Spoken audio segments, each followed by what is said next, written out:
Good morning to all of you. आज जो हम लोग क्लास करने जा रहे हैं, जो पिछले दिन क्लास किए थे उसका जो ऑब्जेक्टिव्स है उसको हम लोग बनाएंगे आज जैन धर्म का। ओके। और आप लोग को एक सूचना हम देना चाह रहे हैं, वो ये है कि जैसे ये मॉर्निंग में जो एंशिएंट इंडिया चल रहा है या प्राचीन भारत जो हम लोग पढ़ रहे हैं, आपको एक लिंक मालूम होगा, नहीं तो आज हम ग्रुप में डालेंगे। मिडाइवल इंडिया का भी वीडियो जा रहा है पर डे। उसका क्लास डायरेक्ट लाइव नहीं चल रहा है, लेकिन उसका वीडियो के रूप में क्लास है, तो आप उसको भी देखते रहिए। फिर बाद में क्लास जब होगा तो ज़्यादा आपको फायदा होगा। सभी लोग उसको भी देखिए, क्योंकि अभी एग्जाम में थोड़ा लेट है, लेकिन फिर अचानक एग्जाम का डेट आने लगेगा। बहुत तेजी से फिर सब एग्जाम कंडक्ट होगा। अभी थोड़ा डिले हो रहा है, लेकिन जब स्टार्ट होगा तो बहुत तेजी से हर वीक में एग्जाम होना शुरू हो जाएगा। जिस प्रकार का भी एग्जाम है बहुत तेजी से सब निकलेगा, तो आप लोग उसको भी देखिएगा। ठीक है। जैन धर्म पे आज हम लोग प्रश्न अभ्यास करेंगे। लगभग 40-45 क्वेश्चन है। आधे घंटे का लगभग सेशन होगा। ये फिर वीडियो बैकअप भी आपको मिल जाएगा। वीडियो बैकअप आप रिवीजन के लिए बहुत आपके लिए अच्छा होगा। और फिर वीडियो देखिए, लाइक कीजिए, सब्सक्राइब कीजिए, कमेंट कीजिए, शेयर कीजिए, बेल आइकन दबाइए। ये सब होना चाहिए। ओके, ठीक है। वीडियो का लिंक जो है यानी मिडाइवल इंडिया का इसी में डाल दिया जाएगा। ठीक है। ओके, चलिए देखते हैं हम लोग।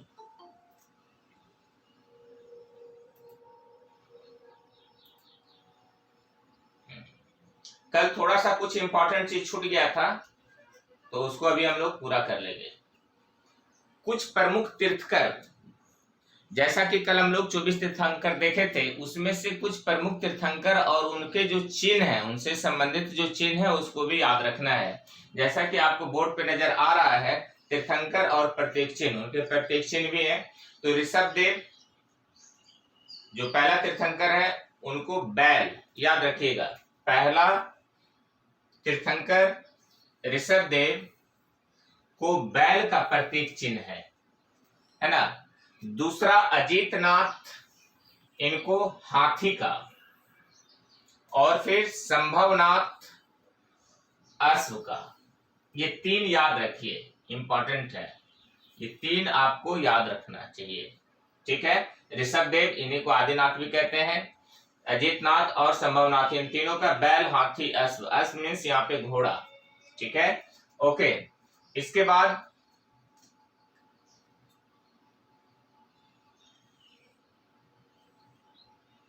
पदम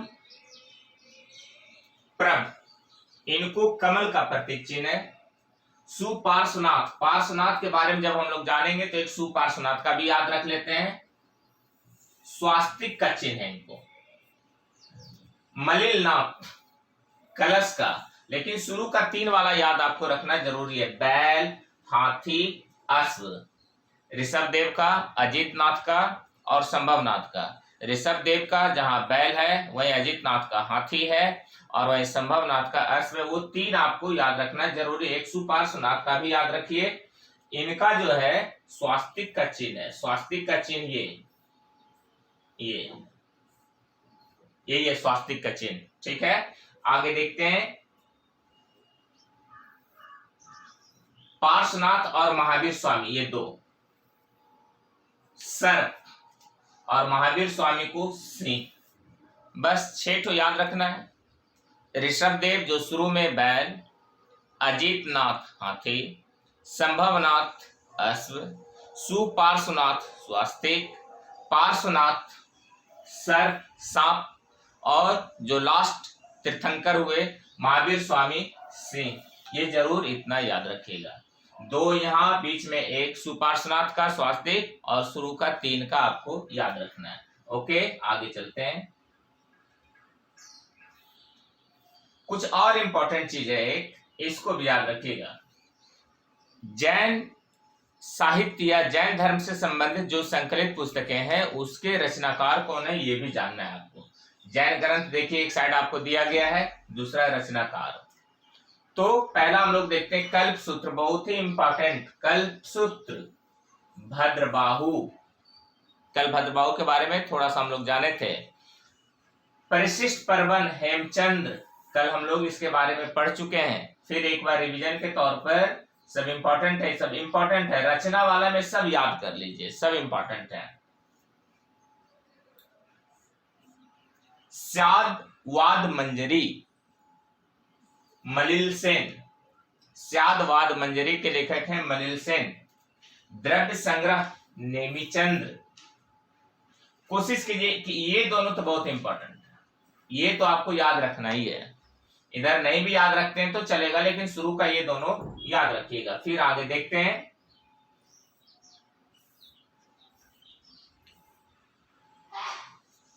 न्यायावतार सिद्ध सेन दिवाकर ने याद रखना है। तत्वार्थ सूत्र उमा स्वामी। न्याय दीपिका याद रखिए, धर्मभूषण के द्वारा लिखा गया है। श्लोक वार्तिक विद्यानंद स्वामी के द्वारा लिखा गया है। ये सब आपको याद रखना है। पंचविस्तिका, पंचविस्तिका पद्मनंदी, इनके द्वारा लिखा गया है। ये सब आपको याद रखना है। पढ़ लीजिए एक दो बार, शुरू वाला तो बिल्कुल याद रखना है। आगे देखते हैं। प्रवचन सार, प्रवचन सार के रचयिता हैं कुंद कुंद, कुंद कुंद। पंचविस्तिका के रचयिता हैं पदम नंदी। श्लोक वार्तिक के रचयिता हैं विद्यानंद स्वामी। इधर से भी दो तीन याद रखिए, शुरू का दो याद रखिए। कल्पसूत्र और परिशिष्ट पर्वन। कल्पसूत्र भद्रबाहु, परिशिष्ट पर्वन हेमचंद्र, ये आप यहां से भी याद रखिए दोनों। ये दो आपको याद रखना है इधर से, और बाकी तीन जो नीचे लिखे हैं उसको याद रखिए, काम हो जाएगा आपका एग्जाम में। चलिए पहला प्रश्न आ रहा है। सर वो धुंधला सर, कैमरा वो आगे पीछे हो रहा है सर, जो दिख नहीं रहा है। बफरिंग हो रहा है ज्यादा। आते हम लोग, जैन धर्म के संस्थापक कौन है? तो ऋषभ देव या आदिनाथ। मान ले यहाँ पे आदिनाथ होगा लिखा हुआ, तो ये भी आंसर हो जाएगा आदिनाथ। पहला तीर्थंकर संस्थापक ऋषभ देव या आदिनाथ है, याद रखिएगा। आगे देखते हैं।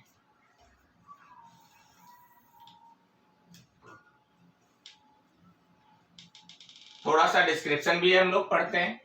जैन धर्म के मूल संस्थापक या प्रवर्तक प्रथम तीर्थंकर ऋषभ देव या आदिनाथ हैं। देखिए लिखा गया है ऋषभ देव या आदिनाथ माने जाते हैं। महावीर स्वामी जैन धर्म के 24वें तीर्थंकर हैं, और इनका चिन्ह क्या है? सिंह। और इनका चिन्ह क्या है? बैल। ठीक है, इस तरह से हम लोग को याद हो गया। चलिए देखते हैं आगे। जैन धर्म के प्रथम तीर्थंकर कौन है? ये ऋषभ देव है, जस्ट अभी हम लोग देखें। चलिए इस तरह से इसका हम लोग आज रिवीजन कर लेंगे तो एग्जाम में आसान होगा।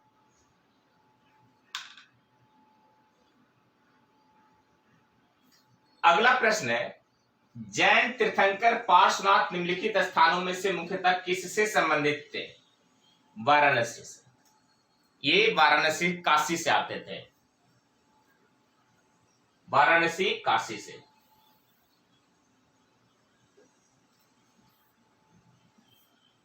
पार्श्वनाथ, पार्श्वनाथ,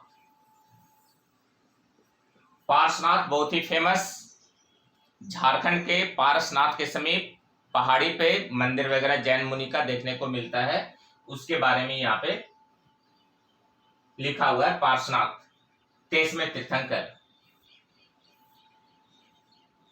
कहता है पार्श्वनाथ 23वें जैन तीर्थंकर हैं। इनका जन्म वाराणसी के राजा अश्वसेन के यहाँ हुआ था। इनकी माता का नाम वामा देवी था, और इनका चिन्ह सर्प है, सांप, जैसा कि अभी हम लोग पीछे भी देखे थे।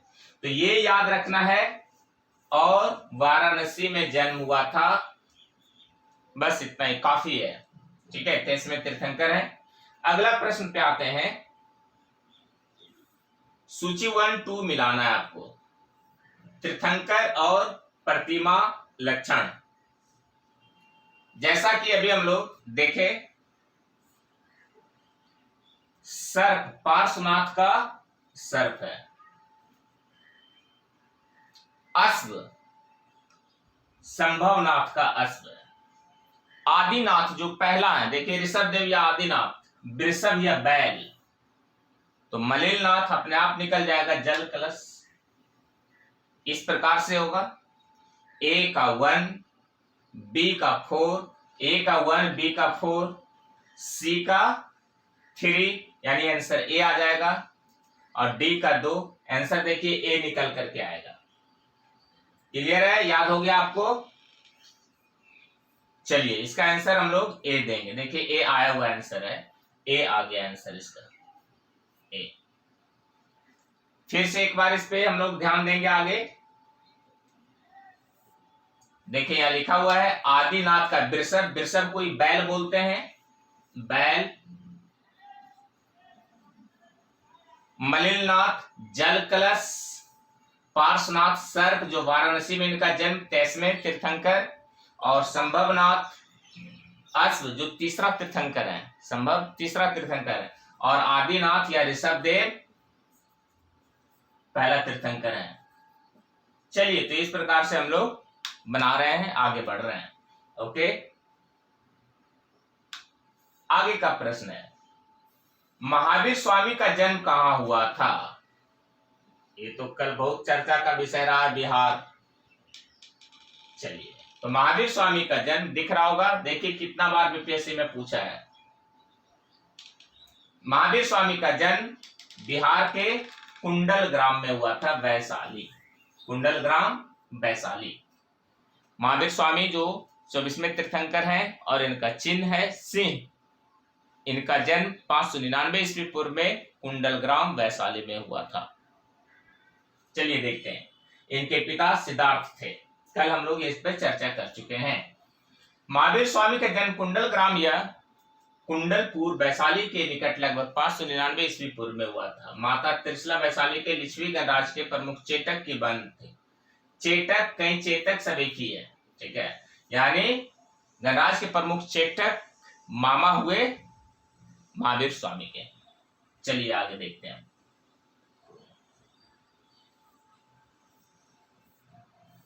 कुंडलपुर जन्म स्थान है, अभी तो जस्ट हम लोग देखे कुंडल ग्राम और कुंडलपुर महावीर स्वामी का। आगे देखते हैं।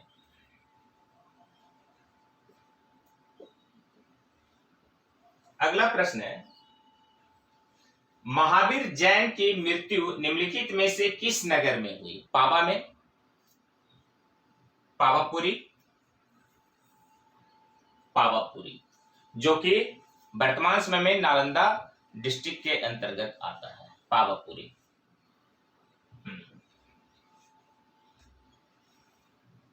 देखते हैं आगे। 527 ईस्वी पूर्व के लगभग 72 वर्ष की अवस्था में राजगिरी के समीप स्थित पावापुरी नामक स्थान पर इनका शरीर त्याग हुआ था। आज भी पावापुरी देखने का जगह है, जल मंदिर वहां देखने को मिलता है। तीर्थंकर शब्द संबंधित है, किससे संबंधित है तीर्थंकर? जैन से। जैन में 24 तीर्थंकर हुए, जिसमें बिहार की धरती से अंतिम तीर्थंकर महावीर स्वामी माने जाते हैं। आगे देखते हैं। तीर्थंकर शब्द जैन धर्म से संबंधित है। जैन धर्म में कुल 24 तीर्थंकर हुए। बहुत अच्छा सा आप जान रहे हैं, जिन्होंने समय समय पर जैन धर्म का प्रचार प्रसार किया। जैन धर्म के प्रथम तीर्थंकर ऋषभ देव या आदिनाथ थे, जबकि अंतिम तीर्थंकर महावीर स्वामी थे। 599 ईस्वी पूर्व में कुंडल ग्राम में इनका जन्म हुआ था। जैन तीर्थंकरों के क्रम में अंतिम कौन थे? महावीर स्वामी थे। देखिए आईएएस में पूछा है, देखिए क्वेश्चन, अंतिम कौन थे? आईएएस में पूछा हुआ है, यूपीएससी का एग्जाम में पूछा हुआ है। अगला प्रश्न है, निम्नलिखित में से कौन एक जैन तीर्थंकर नहीं था? अब बताइए, चंद्र प्रभु, संभव, नेमिनाथ, ये सब तो नाम है, नाथ मुनि नहीं है। नाथ मुनि जैन तीर्थंकर नहीं थे, विकल्प में दिए गए से सभी जैन तीर्थंकर सही है, नाथ मुनि नहीं है। अगला प्रश्न है, प्रभासगिरी, जिनका अर्थ तीर्थ स्थल है, वे हैं प्रभासगिरी। अब हम लोग अभी जैन पढ़ रहे हैं, ऑब्वियसली जैन से ही होगा। प्रभासगिरी जैन से संबंधित तीर्थस्थल है। अगला प्रश्न है, थोड़ा सा इसके एक्सप्लेनेशन देखते हैं। प्रभासगिरी उत्तर प्रदेश के कौशाम्बी में स्थित, प्रभासगिरी जो हम लोग ऊपर अभी पढ़े, उत्तर प्रदेश के कौशाम्बी में स्थित जैन तीर्थस्थल है। कौशाम्बी का प्रभासगिरी स्थल छठे जैन तीर्थकर पदम प्रभ से संबंधित है। और कौशाम्बी कहते हैं इलाहाबाद के क्षेत्र को, इलाहाबाद के आसपास के क्षेत्र को कौशाम्बी के रूप में जानते हैं। जैन धर्म में पूर्ण ज्ञान के लिए क्या शब्द है? कैवल्य। कैवल्य का मतलब होता है पूर्ण ज्ञान। कैवल्य की प्राप्ति हो गई तो पूर्ण ज्ञान की आपको प्राप्ति हो गई, कैवल्य शब्द। और जीन का मतलब होता है विजेता, जैसा कि कल हम लोग पढ़ चुके हैं। चलिए थोड़ा सा देखते हैं, जैन धर्म में पूर्ण ज्ञान के लिए कैवल्य शब्द का प्रयोग किया गया है। कैवल्य शब्द महावीर स्वामी को 12 वर्षों की कठोर तपस्या तथा साधना के पश्चात द्रिम्बका ग्राम के समीप ऋजुपालिका नदी के तट पर, ऋजुपालिका नदी वैशाली में है, के नदी के तट पर एक साल वृक्ष के नीचे कैवल्य या पूर्ण ज्ञान प्राप्त हुआ था। कल भी इस पे हम लोग चर्चा किए। फलतः वे कैवलिन कहलाए। ऋजुपालिका नदी आप कह सकते हैं कि जो वर्तमान में गंडक नदी है उसी की कोई छोटी सी सहायक नदी है, ठीक है। कुछ कुछ कई जगह पे आपको मिलेगा कि झारखंड में, तो झारखंड में महावीर स्वामी तो गए ही नहीं, यानी उस प्रदेश में, वो तो उस समय बिहार ही था, तो झारखंड तरफ इनको कैसे ज्ञान प्राप्त हुआ? जन्म यही हुआ। और जुम्बी ग्राम भी जो है, जरिबिक ग्राम, ये भी वैशाली में ही है, अर्थात ऋजुपालिका नदी भी इसी आसपास में है। अब देखने को नहीं मिलता है, ऋजुपालिका नदी विलुप्त हो गई है। महावीर स्वामी को किस नदी के तट पर ज्ञानोदय प्राप्त हुआ था? बहुत इंपॉर्टेंट क्वेश्चन, और आप बना लीजिएगा आसानी से, ऋजुपालिका। ये नदी बिहार में है, लिख दे रहे हैं बिहार में, ठीक है, वैशाली जिला में। चलिए आगे का प्रश्न देखते हैं। त्रिरत्न सिद्धांत सम्यक धारण, सम्यक चरित्र एवं सम्यक ज्ञान जिस धर्म की महिमा है वह है जैन धर्म। सम्यक धारण, सम्यक चरित्र और सम्यक ज्ञान, जैन धर्म। आंसर सी, जैन धर्म। कल हम लोग पढ़े थे त्रिरत्न। हालांकि बौद्ध में भी आएगा त्रिरत्न, कल जब बौद्ध का क्लास होगा तो देखिएगा उसमें भी त्रिरत्न आएगा और त्रिपिटक आएगा, दोनों शब्द उसमें आएगा, त्रिरत्न भी आएगा, त्रिपिटक भी आएगा। चलिए देखते हैं, जैन धर्म में मोक्ष के लिए 3 साधन आवश्यक बताए गए हैं। वो है सम्यक धारण यानी दर्शन, सम्यक चरित्र एवं सम्यक ज्ञान। इन तीनों को जैन धर्म का त्रिरत्न की संज्ञा दी गई है, त्रिरत्न की संज्ञा दी गई है जैन धर्म में। ओके, बीपीएससी का एग्जाम में आ चुका है ये क्वेश्चन, आने वाला समय में फिर रिपीट कर सकता है क्वेश्चन। कौन सा दर्शन त्रिरत्न को मानता है? चलिए, बौद्ध धर्म, जैन दर्शन, जैन दर्शन आंसर होगा, जैन दर्शन। हालांकि यहाँ पे डाउट दिया हुआ है, आंसर जैन धर्म ही होगा।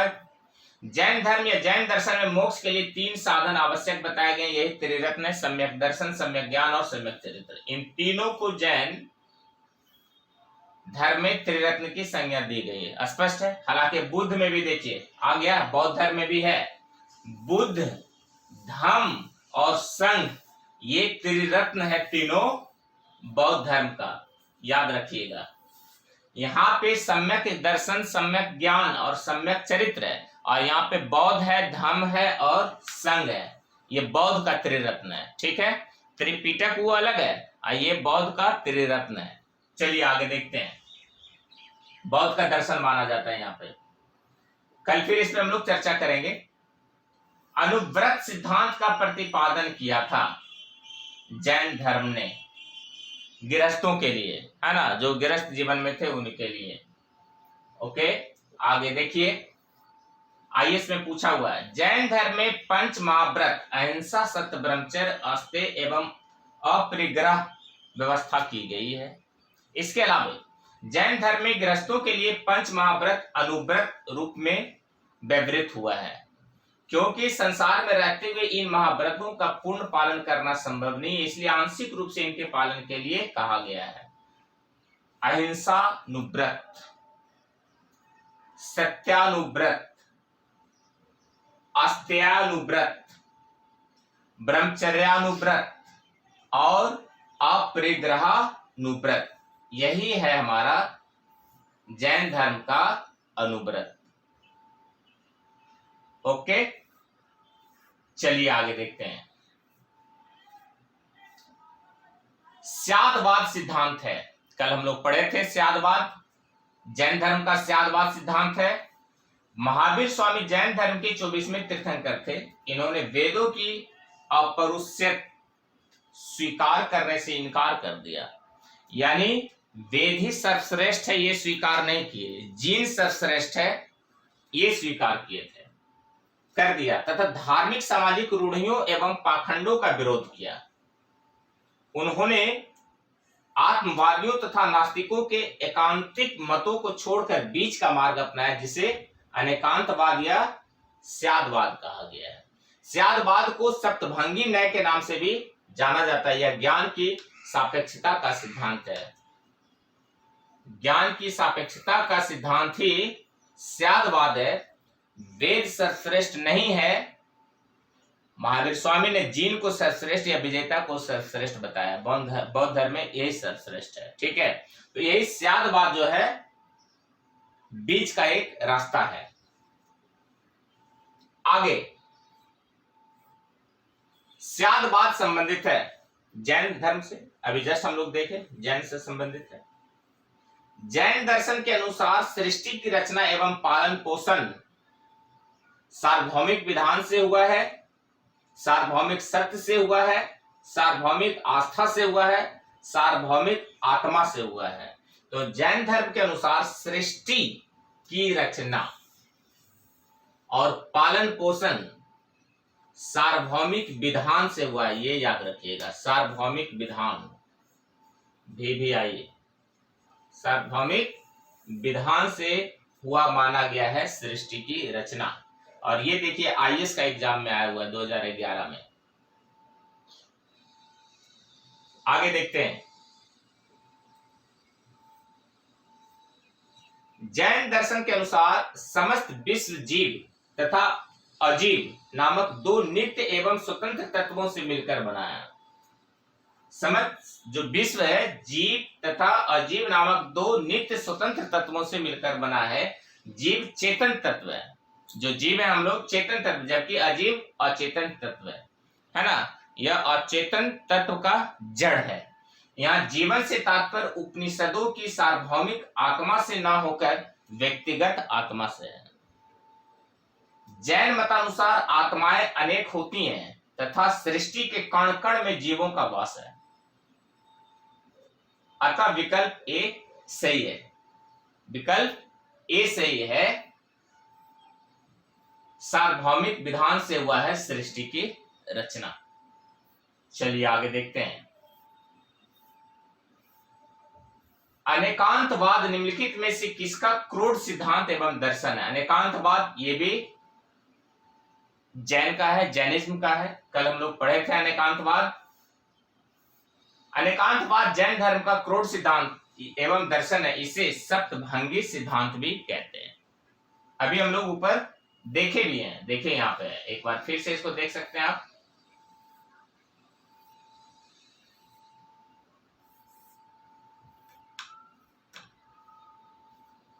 स्यादवाद देखिए, यही अनेकांतवाद। स्यादवाद को सप्तभंगी न्याय के नाम से भी जाना जाता है। यही स्यादवाद जो है अनेकांतवाद है। तो जैन से ये संबंधित है। अनेकांतवाद निम्नलिखित में से किसका क्रोध सिद्धांत एवं दर्शन है? तो आंसर होगा जैन का। ये भी देखिए आईएएस में और झारखंड पीसीएस में पूछा हुआ है। अगला प्रश्न, निम्नलिखित में से कौन सा धर्म विश्व विनाशकारी प्रलय की अवधारणा में विश्वास नहीं करता है? जैन धर्म। हम लोग जैन पढ़ रहे हैं अभी। जैन धर्म जो है विश्व विनाशकारी प्रलय की अवधारणा में विश्वास नहीं करता है, जैन धर्म। देखिए क्या कहता है, इसका डिस्क्रिप्शन है लिखा हुआ। जैन धर्म में ईश्वर की कल्पना नहीं की गई है। ईश्वर श्रेष्ठ है ऐसा नहीं बताया गया है। जनता की सृष्टि जगत की सृष्टि नहीं की गई है। उनके अनुसार संसार नित्य और शाश्वत है, यथावत है, बना हुआ है। इसमें किसी समय प्रलय नहीं होता है, ये जैन धर्म मानता है। शाश्वत है, नित्य है, हमेशा रहेगा, कभी प्रलय नहीं आएगा, कोई ईश्वर नहीं है। जैन धर्म यही कहता है। यदि आपको केवल की प्राप्ति होती है, ज्ञान की प्राप्ति होती है, आप विजेता बनते हैं, जीन बनते हैं, यही जैन धर्म में कहा गया है।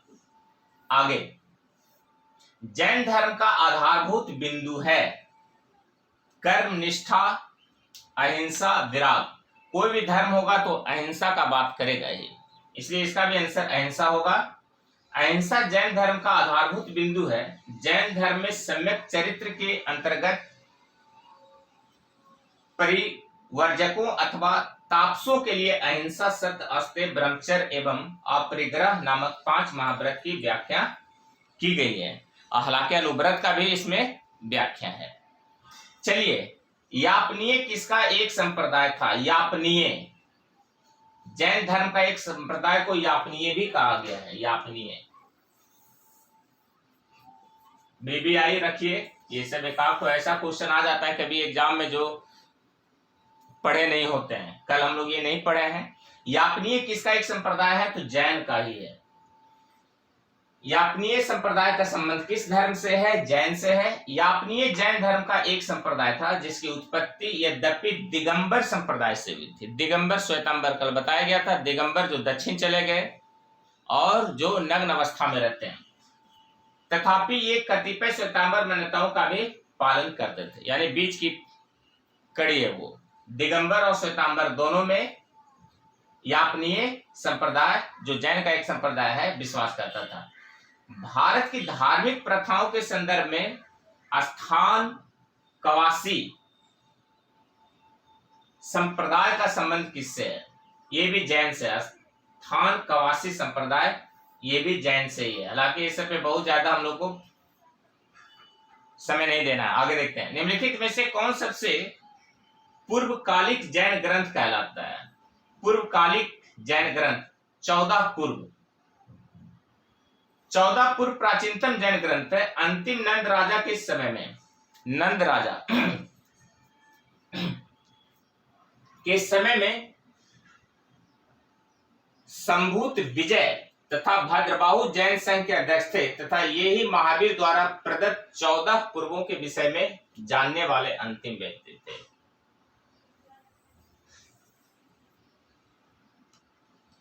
संभूत विजय तथा भद्रबाहु, ये दोनों जो है 14 पूर्वों के विषय में जानने वाले अंतिम व्यक्ति थे। तो जो हम लोग अभी देखे ऊपर में, ये प्रश्न थोड़ा सा टफ प्रश्न है, कल इसका चर्चा नहीं हुआ था, बीपीएससी में पूछा गया है। कौन पूर्वकालिक जैन ग्रंथ कहलाता है? तो 14 पूर्व, याद रखिएगा, बीपीएससी में आया हुआ क्वेश्चन। तो जो कल कुछ का क्लास के माध्यम से नहीं हुआ वो प्रश्न के माध्यम से हो जा रहा है, इसलिए प्रश्न पे भी विशेष ध्यान देना है आपको। बीपीएससी 41 में पूछा गया है जैन ग्रंथ में पूर्वकालिक जैन 14 पूर्व कहलाता है। ठीक है, चलिए आगे देखते हैं। अगला प्रश्न है, प्रारंभिक जैन साहित्य निम्नलिखित में से किस भाषा में लिखे गए? जैसा कि कल हम लोग देखे, जो भी है अर्धमागधी में ही लिखा गया है। अर्धमागधी, कल ये आ चुका है प्रश्न, कल हम लोग इसके बारे में पढ़ चुके थे। जो जैन साहित्य लिखा गया है वो अर्धमागधी में लिखा गया है। प्रारंभिक जैन साहित्य निम्नलिखित में से किस भाषा में लिखे गए? अर्धमागधी में लिखे गए। थोड़ा सा डिस्क्रिप्शन यहाँ देखते हैं। प्राय सभी प्रारंभिक धार्मिक जैन साहित्य प्राकृत की विशिष्ट शाखा अर्धमागधी में लिखे गए हैं, अर्धमागधी में लिखे गए हैं। बस इतना ही काफी है, याद रखना आपको। इसके 12 अंग अर्धमागधी में ही हैं। बाद में जैन धर्म ने प्राकृत भाषा को अपनाया।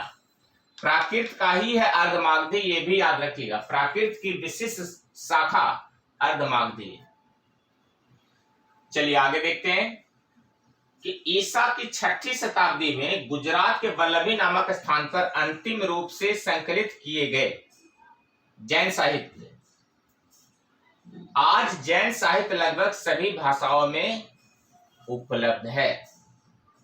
वो तो होना ही है समय के साथ, लेकिन शुरू का जो है वो अर्धमागधी में है, फिर बाद में कुछ प्राकृत में आया। चलिए आगे। वल्लभी में दूसरा जैन संगीति हुआ था, जैसा कि हम लोग कल पढ़ चुके हैं।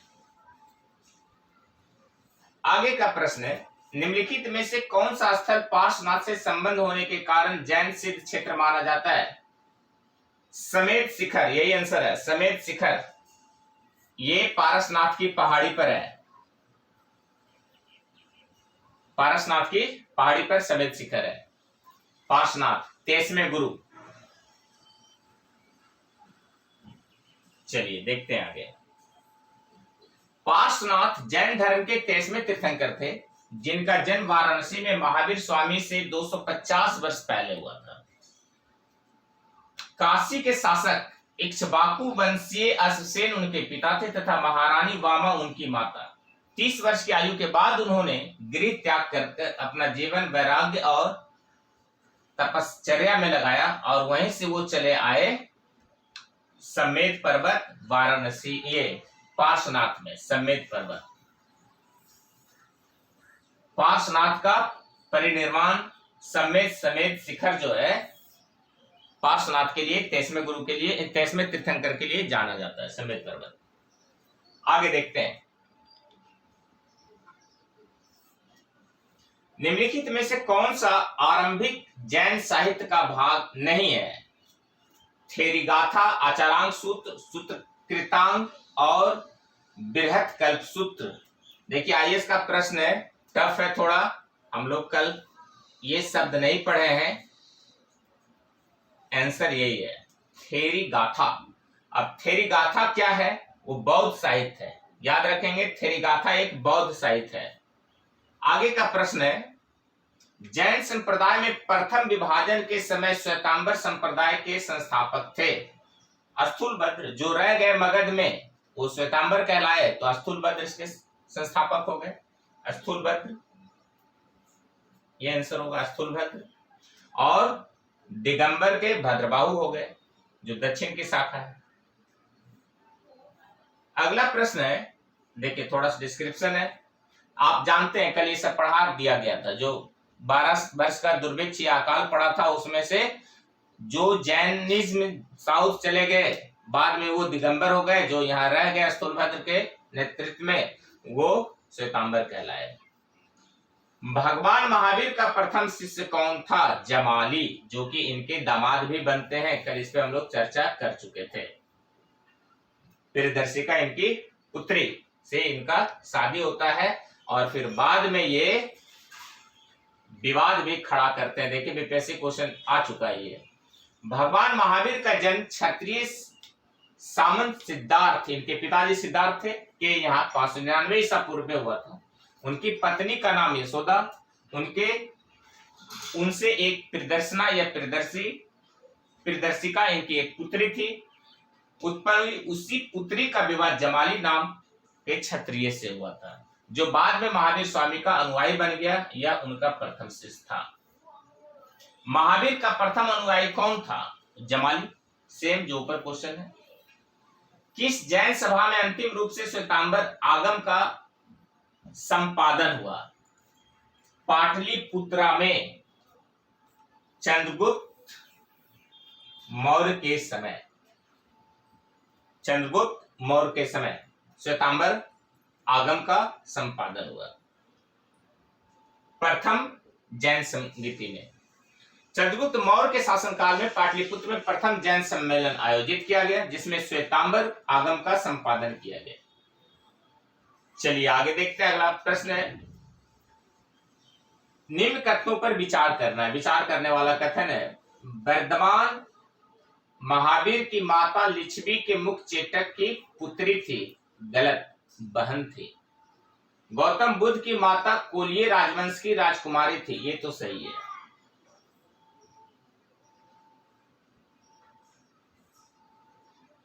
केसमें तीर्थंकर पार्श्वनाथ बनारस से थे। ये भी सही है। 2 और 3 सही है, 1 गलत है।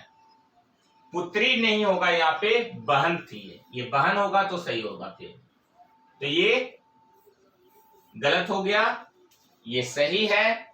और 23वें तीर्थंकर वाराणसी काशी से थे। ये भी सही है, जिनका समेत शिखर पे समाधि है, यानी ये भी सही है। अर्थात आंसर 2 और 3 होगा, 2 और 3। चलिए अगला प्रश्न है, देखिए आईएएस में पूछा हुआ क्वेश्चन, चेटक की बहन। देखिए यहां लिखा गया है चेटक की बहन। आगे का प्रश्न है, प्राचीन जैन धर्म के संबंध में निम्नलिखित कथनों में से कौन सा एक सही है? स्थूलबाहु के नेतृत्व में दक्षिण भारत में जैन धर्म का प्रचार हुआ। ये तो गलत है, स्थूलबाहु नहीं, भद्रबाहु होगा। पाटलिपुत्र में हुई परिषद के पश्चात जो जैन धर्म के लोग भद्रबाहु के नेतृत्व में रहे हुए श्वेतांबर हुए। ये गलत है, भद्रबाहु वाला ही दिगंबर होता है, श्वेतांबर स्थूल वाला में होता है। प्रथम शतक ईसा पूर्व में जैन धर्म को कलिंग के राजा खारवेल का समर्थन मिला। बिल्कुल सही है, खारवेल का समर्थन मिला है, ये सही है। बौद्धों के विपरीत जैन धर्म की प्रारंभिक अवस्था में जैन धर्म के लोग चित्रों का पूजन करते थे। नहीं, ये भी गलत है, चित्र का पूजा नहीं करते थे। आंसर सी निकल कर आया। प्रथम, ये कल हम लोग पढ़े थे, कलिंग नरेश खारवेल जैन समर्थक थे, कल हम लोग पढ़े थे इस चीज को, इसलिए आंसर इसका सी होगा। और इसका थोड़ा सा हम लोग डिस्क्रिप्शन है देख लेते हैं। कथनों में केवल विकल्प सी सही है। सत्य, दक्षिण भारत में जैन धर्म का प्रचार आचार्य भद्रबाहु एवं उनके शिष्यों द्वारा हुआ। भद्रबाहु के समर्थक दिगंबर कहलाए, कल हम लोग चर्चा कर लिए थे। और स्थूल बौद्ध के समर्थक श्वेतांबर कहलाए। और खारवेल के द्वारा जैन को संरक्षण प्राप्त हुआ, ये भी हम लोग जानते हैं। निम्नलिखित में से कौन सा से कथन जैन सिद्धांत के अनुरूप है? कर्म को निष्ठ करने का सुनिश्चित मार्ग तपश्चर्या है। प्रत्येक वस्तु में चाहे वह सूक्ष्मतम कण हो, आत्मा होती है। बिल्कुल ये सही है। कर्म आत्मा का विनाशक है और अवश्य इसका अंत करना चाहिए। क्या और भी है? नीचे दिए गए कूट का प्रयोग कर सही उत्तर को चुनना है। केवल 1, केवल 2 और 3, केवल 1 और 2, 1, 2, 3। 2 तो बिल्कुल सही है, 2 इसमें, 1, 2, 3 तीनों सही है। कर्म आत्मा का विनाशक है और अवश्य इसका अंत करना चाहिए, ये भी सही है। कर्म को विनिष्ट करने का सुनिश्चित मार्ग तपश्चर्या है, यानी तपस्या के द्वारा ही कर्म को विनिष्ट कर सकते हैं। ठीक है, अर्थात ये तीनों सही है। थोड़ा धर्म के बारे में हम लोग जान रहे हैं, टफ वर्ड है, ये तीनों सही है। ये प्रश्न भी आया हुआ है आईएएस में, थोड़ा टफ प्रश्न है। आईएएस में देखिए 2013 में पूछा है। जैन सिद्धांत के अनुसार सृष्टि के कण कण में जीवों का वास है। ये तो हम लोग जान ही रहे हैं, पहले से पढ़ रहे हैं। इस सिद्धांत में कर्म को बंधन का कारण तथा सूक्ष्मतम भूतत्व माना गया है, जो जीव में प्रवेश कर उसे नीचे संसार की ओर खींच लाता है। ठीक है, और संसार से हमें, संसार के माया में हमें नहीं रहना है, इसीलिए ये काम करना होगा कि कर्म को विनिष्ट करने का सुनिश्चित मार्ग तपश्चर्या है, यानी विलीन होकर के तपस्या कीजिए, तो फिर अपने आप जो है हमारा काम आगे की मोह माया में विलीन नहीं होगा या अग्रसारित नहीं होगा। तपस्या करना चाहिए। यदि कर्म करते हैं तो फिर आप माया में चले आते हैं। अपने परिवार के लिए कुछ करेंगे, अपने लिए कुछ करेंगे, अपने पड़ोसियों के लिए कुछ करेंगे, अपने समाज के लिए कुछ करेंगे, ये कर्म के द्वारा होगा। तो कहता है कि कर्म नहीं होगा कैसे, तो तपस्या के थ्रू ही नहीं हो सकता है ना। चलिए, विनिष्ट करने का सुनिश्चित मार्ग तपश्चर्या है। विनिष्ट का मतलब खत्म करना कर्म को। कर्म का मतलब यहाँ पे माया मोह से दिखाया गया, सांसारिक माया मोह से। अगला प्रश्न है, समाधि मरण किस दर्शन से संबंधित है? जैन धर्म से या जैन दर्शन से। समाधि मरण, संलेखना कल हम लोग पढ़े थे। चंद्रगुप्त मौर्य अपने आप को संलेखना विधि के द्वारा श्रवण बेलगोला में जीवन त्याग देते हैं, वही है समाधि मरण। संथार भी कहा जाता है। जीवन के अंतिम समय में मृत्यु निकट जानकर स्वेच्छा से अपनाई जाने वाली एक जैन प्रथा है संलेखना। चलिए आगे देखते हैं। निम्नलिखित तत्वों पर विचार कीजिए। दक्षिण भारत के इक्ष्वाकु शासक बौद्ध मत के विरोधात्मक थे। पूर्वी भारत के पाल शासक बौद्ध मत के समर्थक थे। चलिए थोड़ा सा इसका आंसर हम लोग देखते हैं। बी सही है, और बी जो है केवल 2 सही है, ऊपर वाला सही नहीं है, ये गलत है। ये सही है, पाल ये बौद्ध मत के समर्थक थे। हम लोग अभी आगे पढ़ेंगे पाल वंश, पाल प्रतिहार जब आएंगे तब वहां पे बहुत सारा कुछ हम लोग को देखने को मिलेगा। ये आईएएस में पूछा गया है। दक्षिण में तृतीय और चतुर्थ शताब्दी ईस्वी के दौरान आंध्र में इक्ष्वाकु वंश का शासन था। इस वंश के यहाँ कुल 7 शासक थे, जिनकी लगभग सभी रानियां बौद्ध मतावलंबी थी। बौद्ध, और यहाँ पे लिखा गया है दक्षिण भारत के इक्ष्वाकु शासक बौद्ध मत के विरोधात्मक थे। ये देखिए गलत है, ये भी सपोर्टर है। इक्ष्वाकु बौद्ध के समर्थक हैं, ना कि विरोधात्मक है। और पाल तो है ही समर्थक, इक्ष्वाकु भी दक्षिण भारत में समर्थक रहे हैं, याद रखना है। चलिए अगला प्रश्न है, आजीवक संप्रदाय के संस्थापक कौन थे? कल हम लोग देखे थे मक्खाली गोसाल। और सिंपल क्वेश्चन देखिए बीपीएससी में पूछा गया है, फिर आ सकता है ये क्वेश्चन, फिर बीपीएससी में पूछा जा सकता है। बीपीएससी एग्जाम में बहुत टफ क्वेश्चन नहीं आता है, सिंपल ही प्रश्न आता है। मक्खाली गोसाल प्रारंभ में महावीर के शिष्य थे, किंतु बाद में मतभेद के चलते इन्होंने महावीर की शिष्यता को अस्वीकार कर दिया, त्याग दिया और आजीवक नामक स्वतंत्र संप्रदाय की स्थापना की। अगला है, अच्छा, नियतिवाद के समर्थक यही है, इनका मत नियतिवाद कहा जाता है, याद रखिएगा, नियतिवाद, मक्खाली गोसाल। अगला प्रश्न है, बस 1-2 और है, ज्यादा नहीं है। निम्नलिखित में से किसने प्रतिपादित किया कि भाग्य ही सब कुछ निर्धारित करता है, मनुष्य असमर्थ होता है? आजीविकों ने, वही नियतिवादी। नियतिवादी का मतलब ही होता है जो प्रकृति में विश्वास करता है, नियति में विश्वास करता है।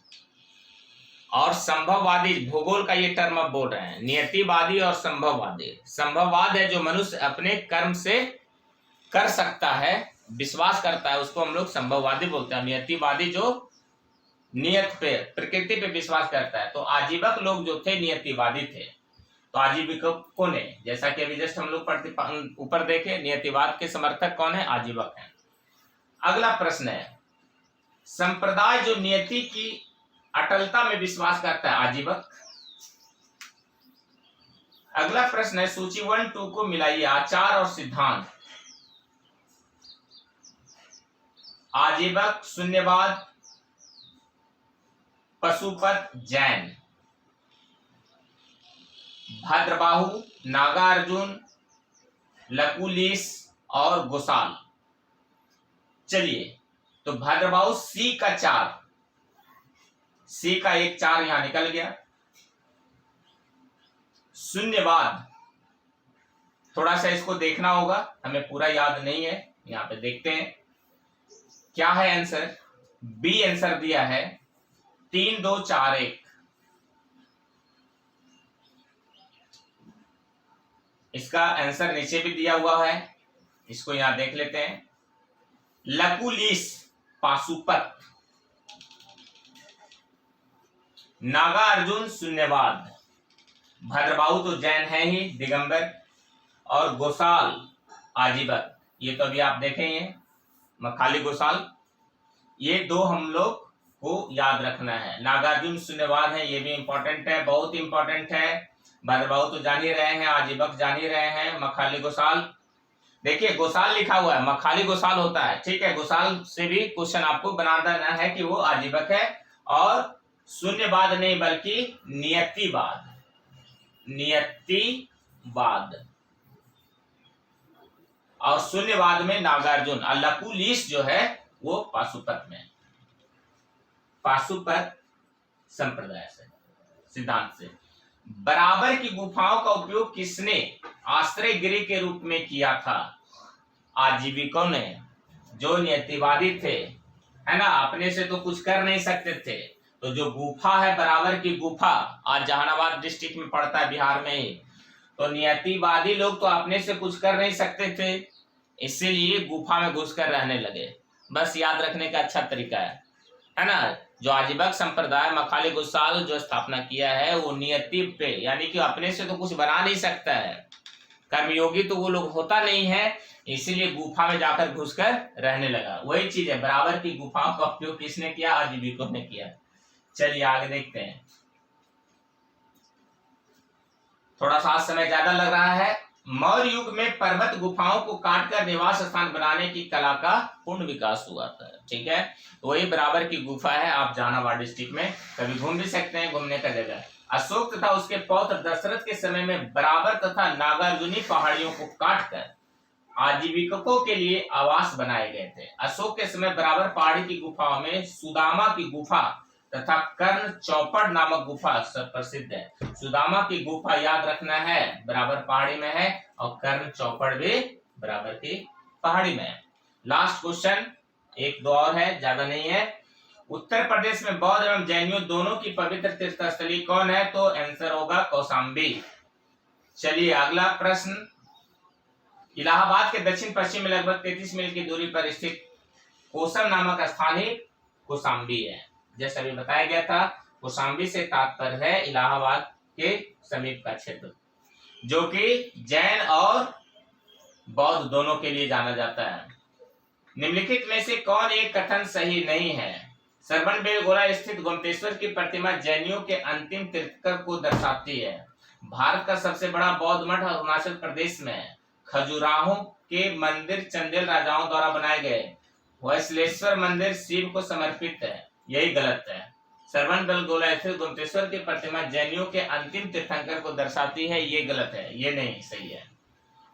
सरवनबेलगोला कर्नाटक में स्थित है। यहाँ गंग शासक रचमल चतुर्थ के शासन काल में चामुंडराय नामक मंत्री ने लगभग 981 ईस्वी में बाहुबली गोमतेश्वर, देखिए इंपॉर्टेंट है यही, बाहुबली गोमतेश्वर की विशाल जैन मूर्ति का निर्माण कराया। बाहुबली प्रथम जैन तीर्थंकर ऋषभदेव के पुत्र माने जाते हैं, बाहुबली।